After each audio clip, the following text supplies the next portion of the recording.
All right, let's get into the No Use the Game Calls workshop and do this instructional video on the Rick Labbe grunt call.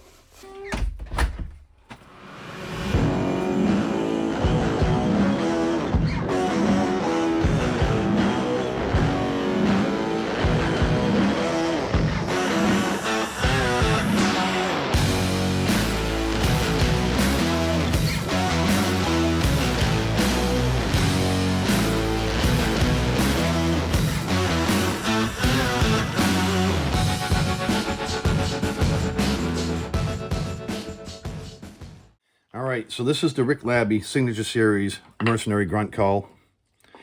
And this is what you get when you order it from me. And we're going to go over all the different adjustments that you can do on this call and what makes it special. So let's get started on ripping this apart and show you what makes it tick. All right, so once you pop this apart, this is the bell. And this is where all the magic happens. So this is the slide that you're moving with your thumb. And as you can see, when it's inside the call and you move it to a do bleat, it pushes that reed down, which makes that higher pitched sound. And as you slide it back, you got your butt grunt. So there's a bunch of different adjustments to this, and we're going to go through each one of them real quick and let you know what you can do for them. When you get it, I set the reed about here. It's just past where I do the cuts on the reed. That's the appropriate length of that reed sticking out past the tone board to get a nice butt grunt. You can, however, extend that reed out a little more if you want an even deeper, raspier grunt. And to do so, you would, of course, take this off. This is the wedge. This is your tone board. That tone board, if you wiggle it, will pull out. And then this wedge will come out and along with the reed. So then you can extend the reed, slide it back in, and get a longer reed. So as we mentioned, if you want to extend this reed, you need to take this call apart, or if you want to shorten the reed.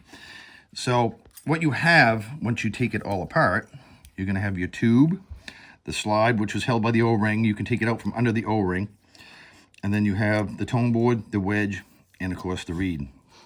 So in order to adjust it, you just pick up your tone board. You're going to set the reed on top. It doesn't have an upside down or upside right like a duck call does. Your wedge is tapered. It's thin on one end and thick on the other. So obviously thick goes out. Line it up with the shoulders. Pinch it together. Then you're going to grab that tone channel.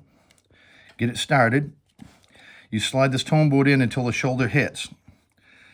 All right, then adjust the reed what you want. So let's say we did want it longer. So we're going to go a little bit longer with this reed all the way to there this time.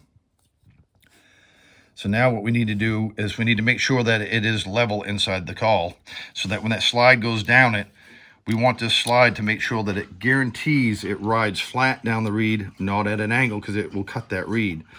So we're going to check it. It is now riding flat.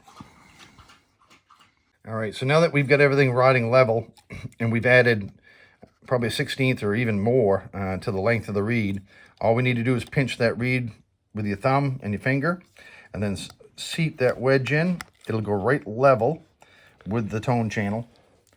And that's it. And we've added that much reed to that call, which is more than enough to get a very deep, raspy grunt call. All right, so if you want to take and go with a higher pitch for the do bleat, reverse what we're doing. Just slide that reed in and make sure that it's flush with the end of this call so that when that channel, this slide's going to come down. So now you can see it's going to push even closer and it'll be a higher pitched, almost to a fawn distress. One of the other adjustments as we're talking about this do bleat is if you take this brass slide and you open it up just a little bit as such, it expands this. So when it's in the call, it applies more pressure down to get you to that fawn and distress noise. And it doesn't affect the grunt end of it because it's up off on the reed at that point. When they're shipped to you, they're usually set for about here, which is the medium point of what I want for a do bleat and what I want for a butt grunt. Now, if you get the call, and some guys, when they're bow hunting, the deer is really, really close, and they don't want to put a lot of air through it and break it over so that it's really loud. So there is an adjustment on this to cut it back on how much air it takes to run the call. So you take your slide, move it out of the way. You're going to grab this reed, and you're going to inchworm the reed like this. So it's not a lot of an inchworm, but that's about how far you're going to go with it. Then when you release it, if you stare at that reed just right, you can barely see there's a little tiny arc in that reed now right there. And if you don't like it, it will go back. It's mylar. It'll go right back. So once that's done, Then that's going to allow it so that you can do a very, very soft grunt, and I can kind of demonstrate that for you as I put this back together. Now we're going to put the call back together after I bent this reed a little bit, and when I put these back together, I always line it up with Rick Labbe's name, the mercenary name, and I go here on the call. Not that it's a huge difference, but I like toning it and tuning it to one spot at all times. And it's friction fit, so put it in, put your hand, and if you listen close, that little tick-tick noise, it's tapered, so that's what holds that call in place. So now I'll show you how much little air and how quiet we can be with that grunt call if you were in the tree and the buck was within 15 yards. So run the call with your thumb so that when you pick this call up, you're basically using your thumb and you're pulling on this with your hand. If you run it this way, there's a chance you could separate the call. We don't want you to separate the call. It will go right back together, but running it the proper way is with your thumb, with the hose in your hand. So let me show you how little air this takes and how quiet you can be if that deer is within 15 yards, 10 yards, 20 yards. So we are in the grunt position.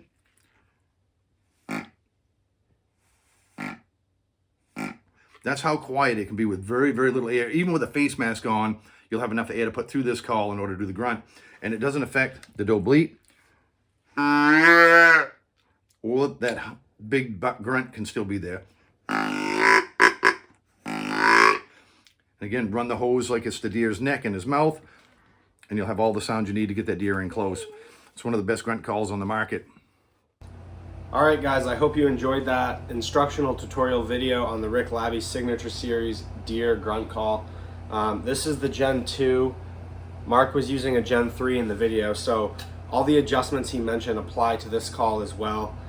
It has the same guts in it, same tone board, same reed. So every adjustment he mentioned you can also do on this one, as well as any of the other deer grunt calls that Mark has made. Again, it's the exact same guts on the inside. So you can do all those features and adjustments on there. So be sure to follow Rick Labbe's East to West Adventures on YouTube, as well as the True North Lifestyle and podcast and YouTube. And follow Nor'easter Game Calls on Instagram for any updates.